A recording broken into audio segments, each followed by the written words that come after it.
Hey, what's up guys? In this video I'm going to go over 9 mistakes that new paramedics make fresh out of school or even being on the road for a while, right? So I was in the field not too long ago working on a truck, and there was a paramedic student, and when he heard where I worked, he asked if I had any pointers or mistakes that I had seen over the years that rookie paramedics make.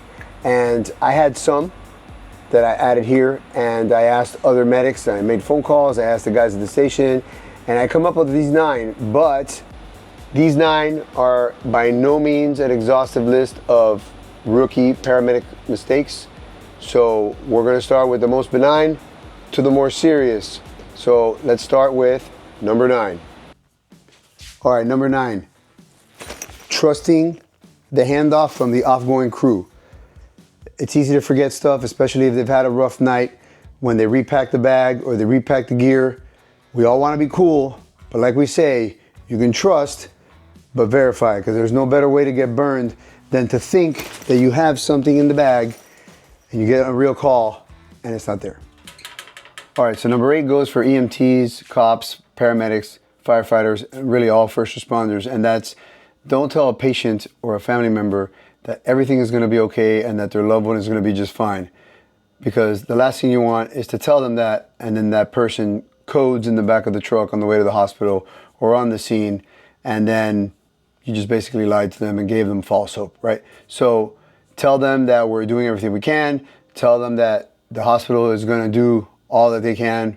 Something other than, don't worry, you're going to be okay, or don't worry, your family member is going to be okay. Don't do it.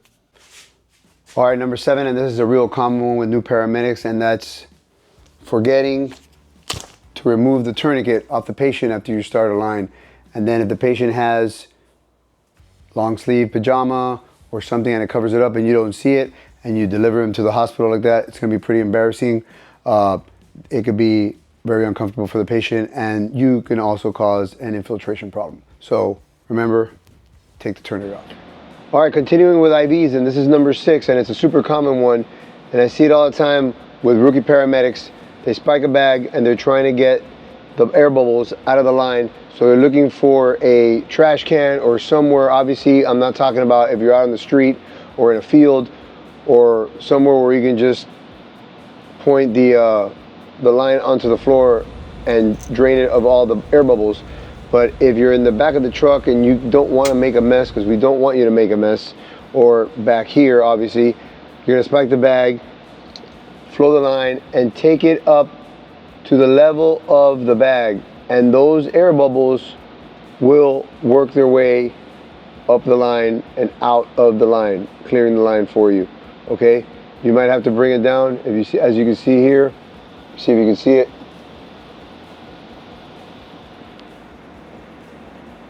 As I move the line up and down, water stops coming out, but the air bubbles continue to work themselves out of the line. Don't make a mess. All right, continuing on with IVs and common problems with IVs is number 5, and that is, put you down here, that is putting the IV bag on the patient in between their legs and forgetting to shut down the IV bag, only to get this when we get them in the helicopter. Remember to shut it down. This is pretty embarrassing, taking the patient to the hospital with what looks like a blood transfusion. Shut it down. All right, number 4 is nervously slamming the Narcan through the IV line and then finding yourself in a possible slip and slide scenario in the back of the truck when the patient possibly throws up all over you. Number 3 is getting on the radio and calling a stroke alert without checking the patient's sugar. And then you have to get on later on and tell them, everybody, that it wasn't a stroke alert and that it was a sugar issue, and then you sound like a knucklehead to everyone. Remember, check your sugar.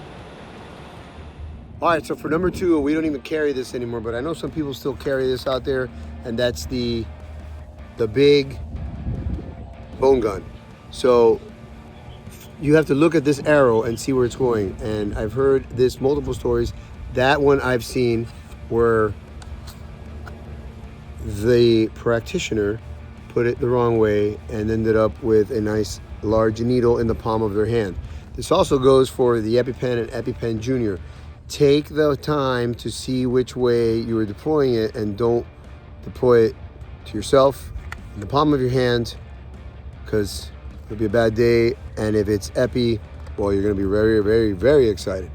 All right, take a moment, see which way it goes.